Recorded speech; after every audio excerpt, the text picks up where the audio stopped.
when they first got together as a band, they didn't know how to play their instruments, and they did things to kind of camouflage that. Darby would smear peanut butter all over him. He'd dive through broken glass. He'd break glasses on his head. And eventually they learned how to play.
Thanks for joining me in another episode of Why Not Go. I appreciate everyone watching and subscribing and liking the video. So this video I'm doing on the Germs, and I'm doing it because I've gotten quite a few questions from people asking me if I saw the Germs, because I'm from LA. Even though I moved from LA in the summer of 1978 and I came back the summer of 1980, I did see the Germs. I think I saw them, if I include the filming for the movie Cheech and Chong, I think I saw them at least 3 times. I can't remember that clearly, but I know it was at least 3 times that I saw them. And the Germs, I'm playing their record right now. It's on low volume, but I'm glad I still have it. The Germs, it looks very well worn. The Germs GI, which I think stood for Germs Incognito because they were banned from a lot of clubs. And so they had to go by GI, Germs Incognito. This came out in 1979 on Slash Records. And there you've got, of course, Patsmear, Lorna Doom, Don Bowles, and Darby Crash.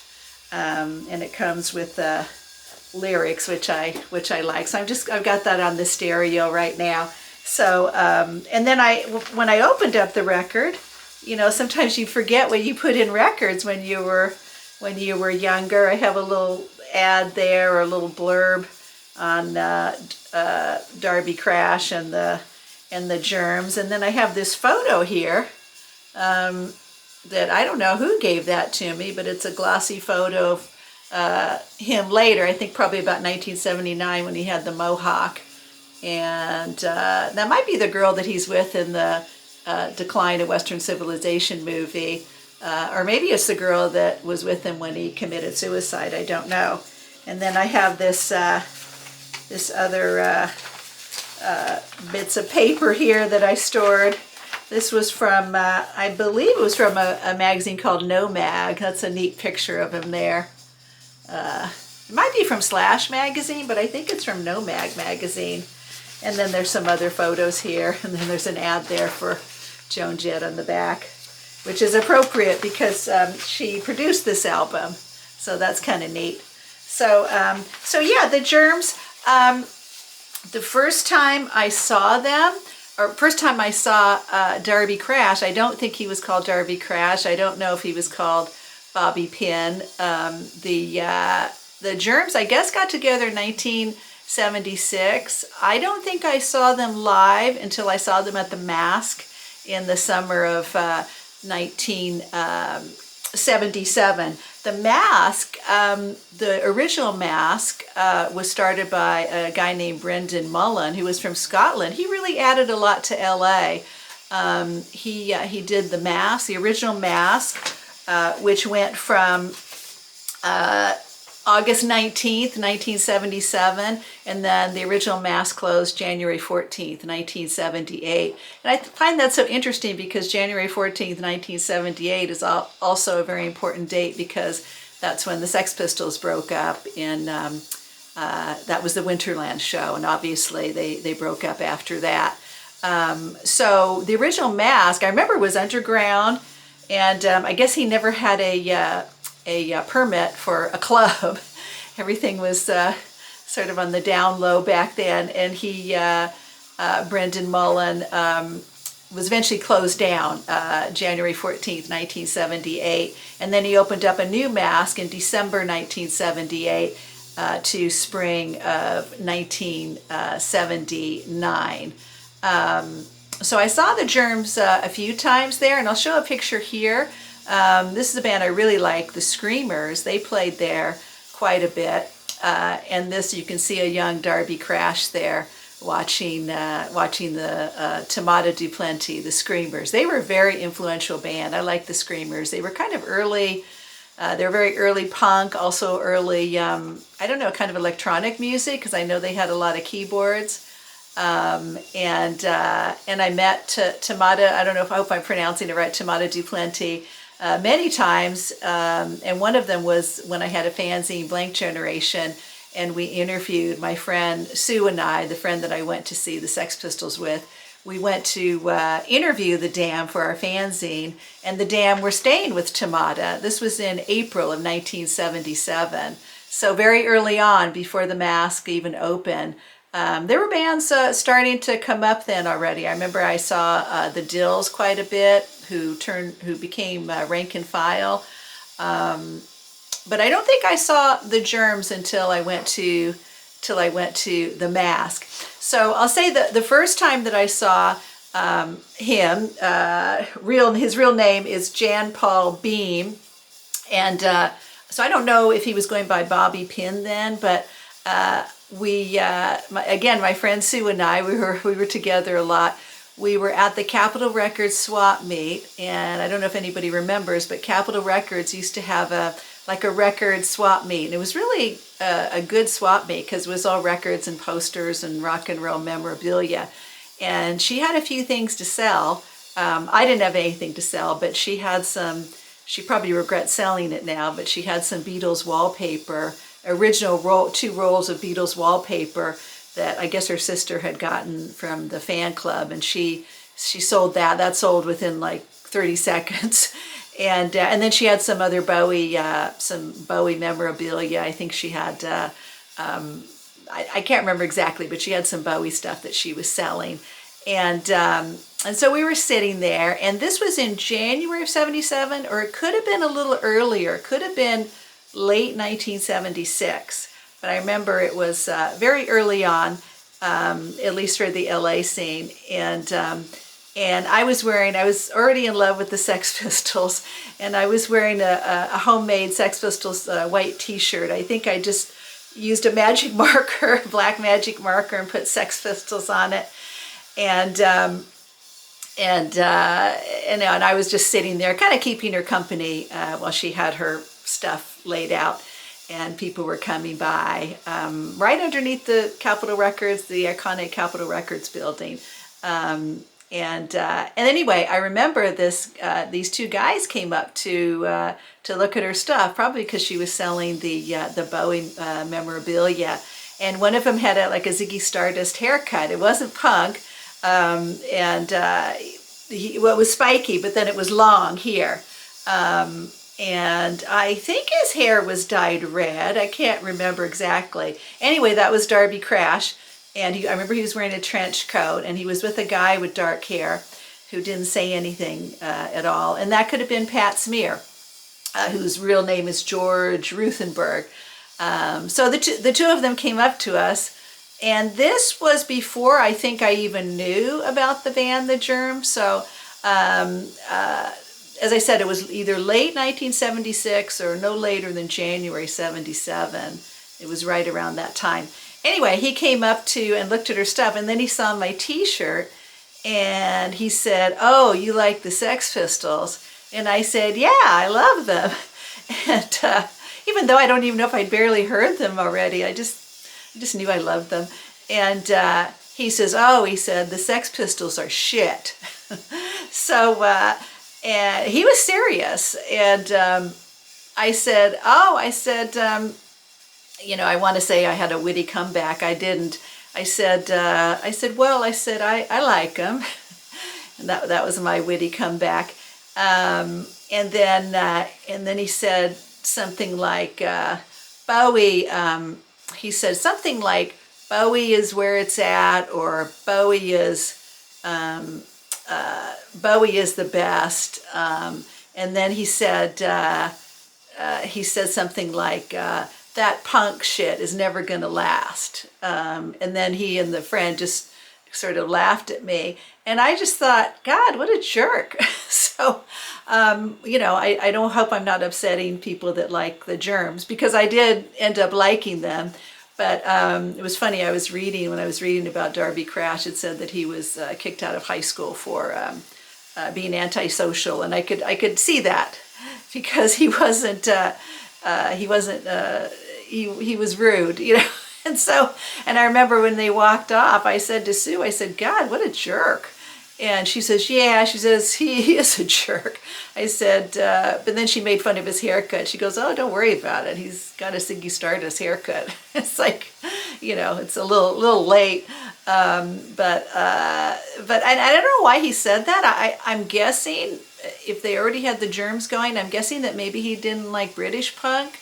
Although he did say to me that punk shit, oh, I know what he said. He said, "Bowie rules." He said, "That punk shit is never going to last." That's what he said to me. "Bowie rules, that punk shit is never going to last." Because I remember thinking it sounded kind of high school. And so maybe he didn't like punk at the time, but he obviously, when they started out, they were influenced by Iggy and the Stooges. And so I don't know. I don't know why he said that, because I think the Germs were already kind of starting, and my only guess would be maybe he didn't like British punk, and maybe he just liked the Stooges. So that was my first encounter with Bobby Pin, Darby Crash. And then the second time that I didn't speak to him, but I saw them, was at the filming of the movie Up in Smoke. And a lot of my friends in the 80s, or people that I knew, they made extra money or money by just kind of being in crowd scenes at movies. And even now when I watch an old 1980s horror movie, and there's like a club scene, maybe with some punks or new wave people, I'll look and see, oh, I remember that person or this person. But I never did that in the 80s, but I did go down to the Roxy for the Up in Smoke filming, and I think it was because Rodney had said it on his show. Rodney I loved his show. I just lived by his show. I think he was on every Sunday night, and he just played the best music, early punk, early everything. Rodney was such a great DJ, and he's still on Sirius Radio. I still listen to Rodney. So I think it was because Rodney mentioned it on his show that there was going to be filming at the Roxy, and that you could get paid if you wanted to be in the audience. So yeah, I think it was because I had seen or I'd heard Rodney say that, if you're punky, you're new wave, whatever, you could get paid by being in a crowd scene at the Roxy. I don't think I knew it was going to be a Cheech and Chong movie. So I went down there again with Sue, and I remember I wore a red vinyl miniskirt. That's all I remember. I don't even remember what I wore on top. Maybe it was another handmade punk shirt. I don't know. And so that was filmed in May. I had to look it up. It was filmed in May and June of 1977, the Up in Smoke filming at the Roxy. So I had no idea that that would be such a kind of iconic part of kind of punk rock history, because the Germs performed, but they were cut out of the film, probably because they thought they were too wild. So I'll show a clip here of Dave Grohl. Now Patsmear, of course, went on to perform with Nirvana and then Foo Fighters. And so in this clip, he's on stage with Dave Grohl at the Roxy, and Dave Grohl brings up that Up in Smoke filming, and then I'll show a brief clip of the movie. And at the very beginning, I'll show a picture of it later, but at the very beginning, in the back of the parking lot, you can see the Germs standing there. And then I'll just show a couple clips from that movie that shows the early punk rock bands in LA. Since we're here, we're in your living room. Patsmear, first show you saw the Roxy. Come on now. Here's a little trivia for you. Cheech and Chong's Up in Smoke, the movie, right? Battle of the Bands scene. The Germs, Patsmear's band.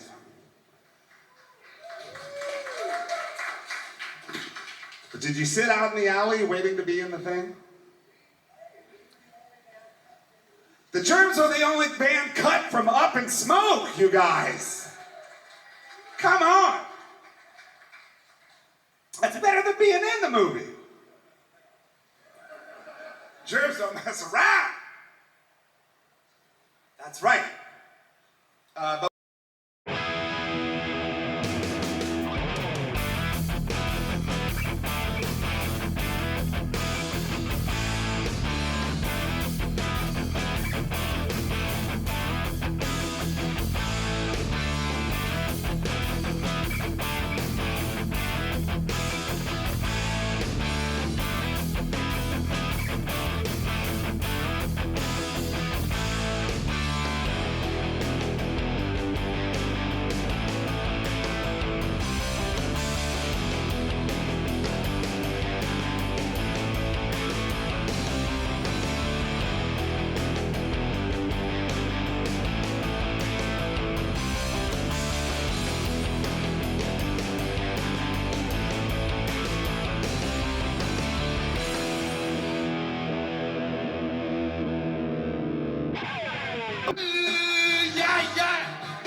That was fun to watch the old clips from the Up in Smoke movie.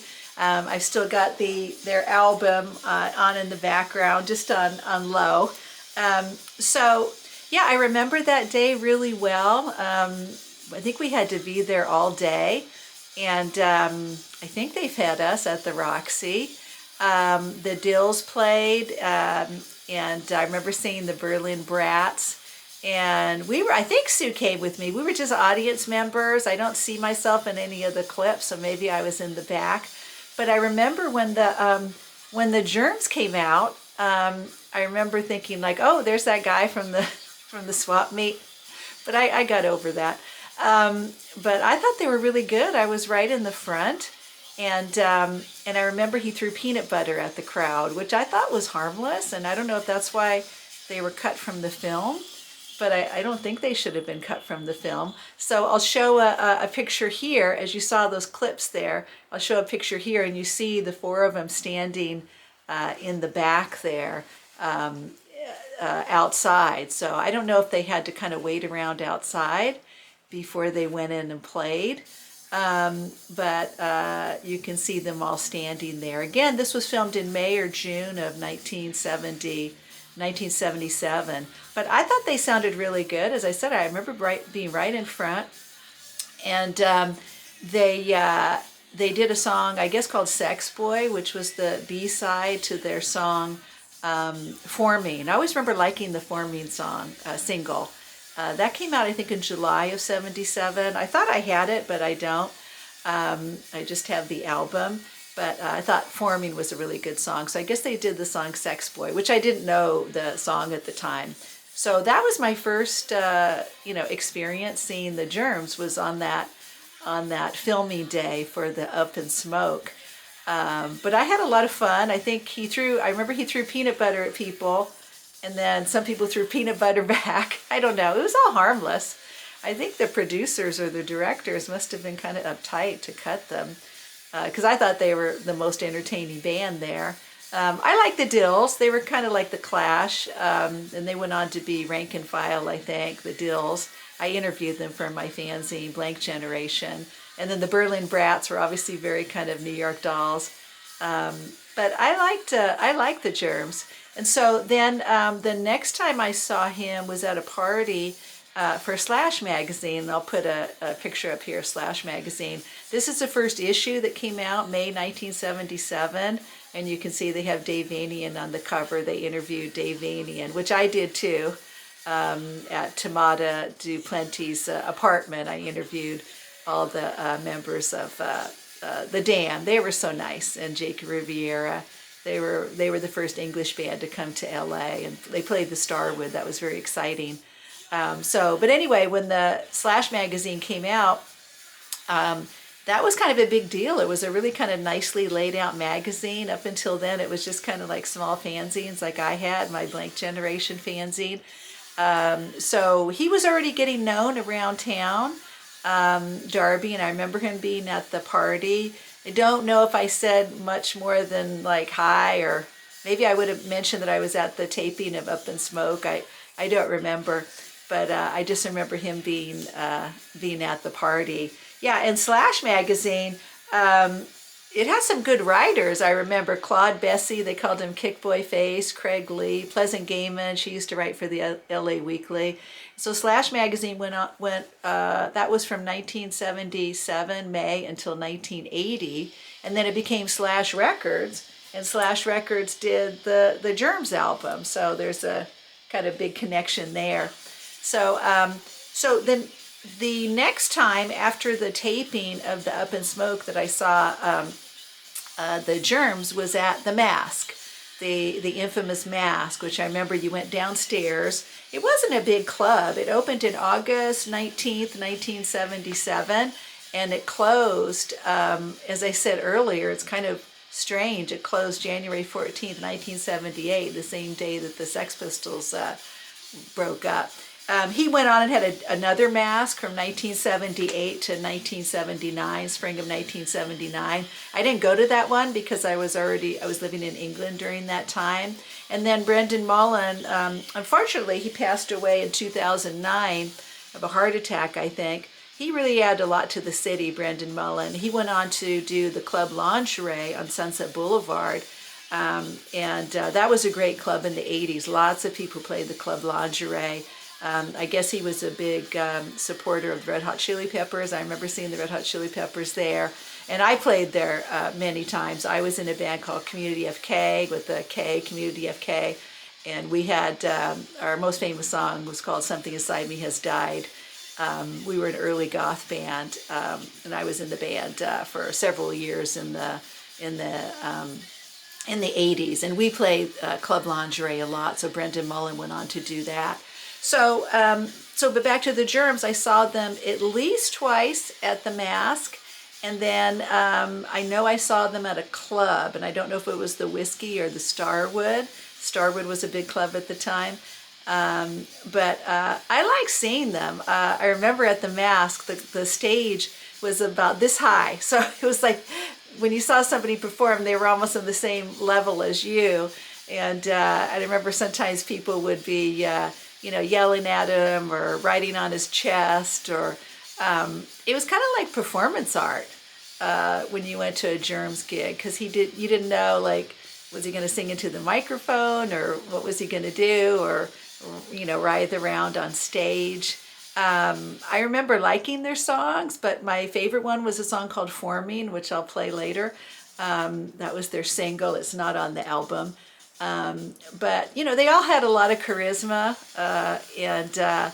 and I really did enjoy their performances. I didn't see anything bad. I don't know why they were banned, at least when I saw them. Maybe things got different in like 1978. As I said, I didn't see them much after, sort of early, when I went to England in summer of 78. As I said, I saw them at least 3 times. It could have been more. I know it wasn't less, because I know I saw them at least twice at the Masque, and then I saw them at a club. But anyway, I enjoyed seeing them. I thought, you never knew what you were going to get. And they were fun to watch. And, as I said, I kind of thought of it sort of as like performance art.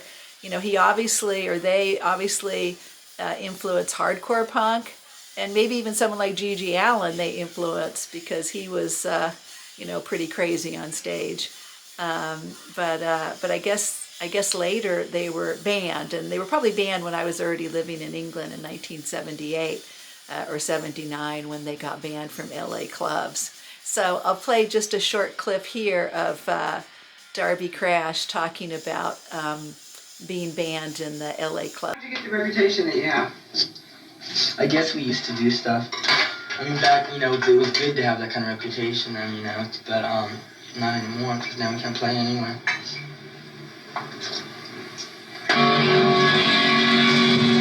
Tell me, how is it that you're always getting hurt? Well, first I did it on purpose. Yeah. To keep from being bored. He's come out of shows with huge scrapes and scratches and claw marks all over him and just pouring blood, but it always looks a lot worse than it is. What's the worst time you ever got hurt? The whiskey. I cut my foot open. What happened? I came down the stairs to do an encore, and then I jumped on half a broken glass like that, and I had to get like 30 stitches. So I was standing like right in front, and I was looking at his face, and like you ended up sitting down on the ground, and you were holding your foot like this, and you looked at it, and you just started going, and then you stopped playing and stuff, and you were running around trying to find your tennis shoes. And I had to go to the hospital with blue hair and stuff, and they were bringing all the nurses in and stuff to look at me. So that was a short clip there where Darby Crash is talking about being banned from the LA clubs. And then I guess they did perform under GI, Germs Incognito. I did not see them during that time. And then I heard from other people in LA that he was one of the first to come back from, he went to England. I think he hung out with Adam Ant, or he was a big fan of Adam Ant's. And then, but I remember hearing from people in LA that he was one of the first to have a mohawk. He came back, and I'll show a picture here. He came back, I think it was in 1979, and he had a mohawk haircut. So obviously he was very into heroin, and unfortunately, like a lot of untimely deaths, he died of a heroin overdose. I guess it was a suicide. He died December 8th, 1980, at the age of 22. He was actually the exact same age as me. He was born September 26, 1958, and I was born in June of 1958. And he died December 7th, 1980. And a day later, John Lennon got shot. And I remember that very well. I was back in LA I guess they did just before that, he died December 7th, just before that they did a show at the Starwood December 3rd, and they reunited all the members, Don Bowles, patsmear, and Lorna Doom, and played a last show. So yeah, unfortunately, I don't know if it was heroin or if he had mental anxiety. I don't know. I didn't know him personally. It sounds like he had a troubled life growing up. It sounds like his mother was, that's what I read anyway, that she was emotionally abusive towards him. So on December 7th, 1980, he made a suicide pact with a friend, Casey Cola Hopkins, in a house or a garage off Fairfax behind her mother's house. And I guess they were going to both die together, and she ended up living, and unfortunately he passed away. We talked about suicide before, and we talked about committing suicide together before, but not in a serious way. But a lot of stuff you say isn't exactly always, like a heavy, serious, in bed kind of conversation. Some of it's just a conversation, and we both just looked at each other, and the night was just it was just such a bad night. And once we left, we told people we're going to go kill ourselves, that's it. We said it like nobody believed us, but once that had been done, we were just going, and we got started, and we were doing it. And people really have doubts about the fact of whether, we really thought we were going to die. People will swear to me that Darby doesn't think he was going to die, and I know for a fact that he wanted to die. He wrote a suicide note thinking he was going to die. He knew how much drugs he was doing, and he did think he was going to die. And he did also think that I was going to die. I had to realize, I woke up in the arms of a dead man. A lot of people have this thing about how he laid himself out like a cross, which he didn't. His arms were around me, and it's a very frightening feeling. If that's the way you wake up, and that's the one person who's loves you. It was very, very hard for me, and I'm still getting over it. The hardest thing is not having the support of your friends, I guess. I have to pull myself together. Not anybody else can. And somebody, they ask me all the time about wanting to die, and I can honestly say there's not a moment that I'm awake, and there's not a moment that I know when I'm going on that I don't wish that I had died that night. So sad.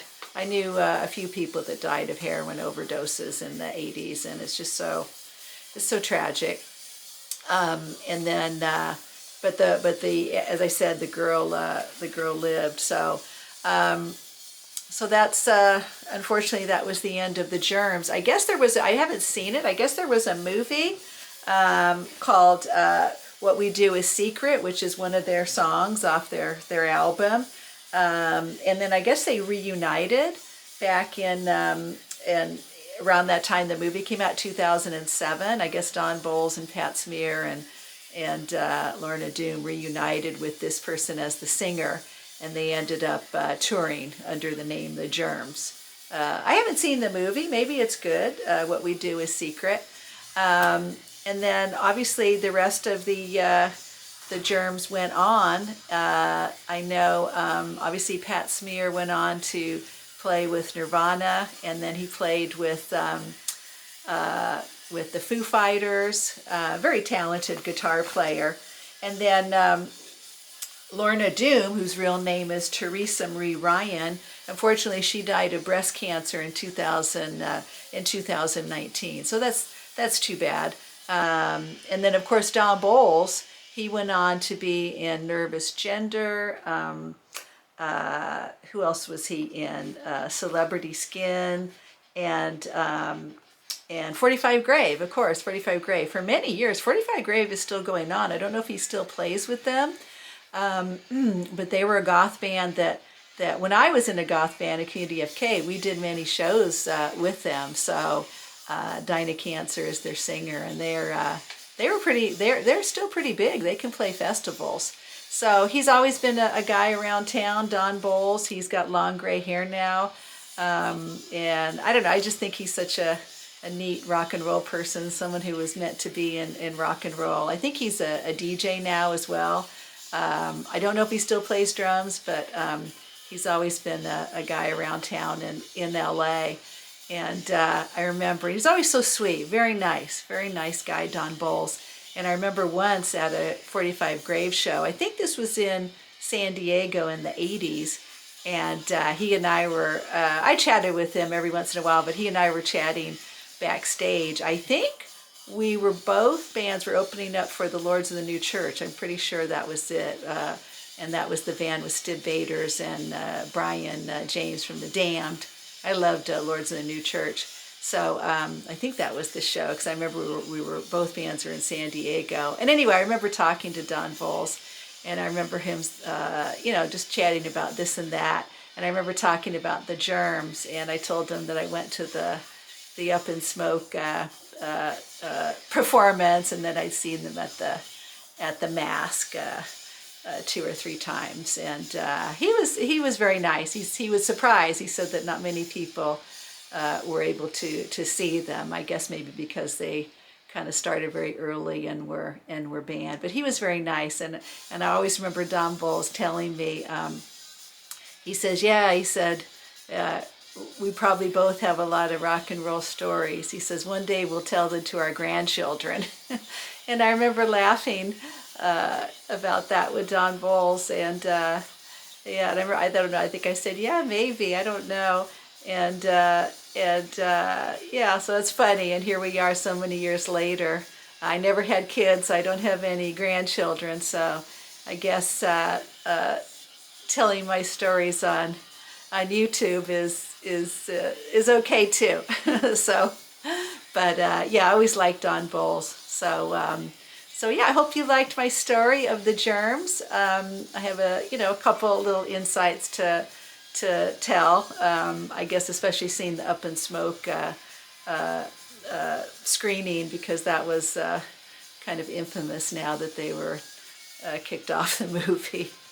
So and they really did influence a lot of bands. I think that they were one of the first hardcore bands. I think without them, I don't know if Fear or Black Flag would have happened, Circle Jerks. But that's an important style of music, and hugely popular, I know, in the early 80s. I have this single here that I found, and this is a hardcore band. I guess they're called Poison Idea, and they have a song, Darby Crash Rides Again. I think that's neat. So this is a band called Poison Idea this was recorded in 1982. So yeah, I think the Germs were hugely important in the punk rock history, and hugely influential to hardcore punk rock. And unfortunately, everything ended when Darby Crash passed away, December 7th, 1980. I remember that very well. Well, I hope you enjoyed my video on the Germs and my experience with them, and a little bit of LA punk rock history. And as always, thank you for watching and commenting. And until the next time, I'll be seeing you. And I'll finish the video with a couple of live clips. These clips are apparently from the Masque, and it's the Germs doing the song Forming. That was one of my favorite songs that they did.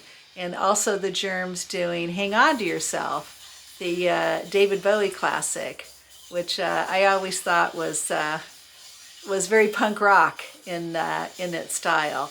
So this is the Germs doing Forming, and also the Germs doing Hang On To Yourself. Thanks again. We'll be seeing you.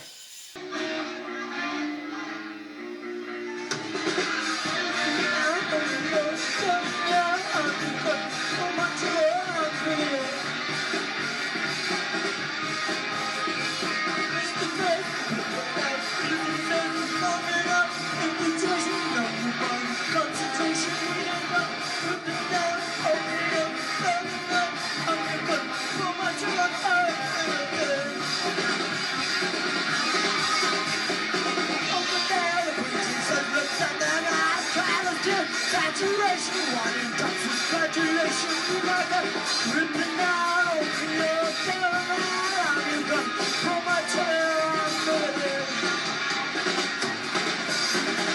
In the cold of niggas are saying let's all all together now we're getting lost.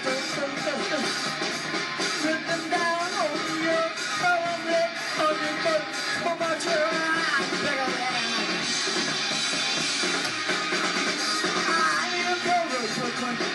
After you again, inclination, destination we offer, written down on me, you're down, I'm going to pull my turn, baby.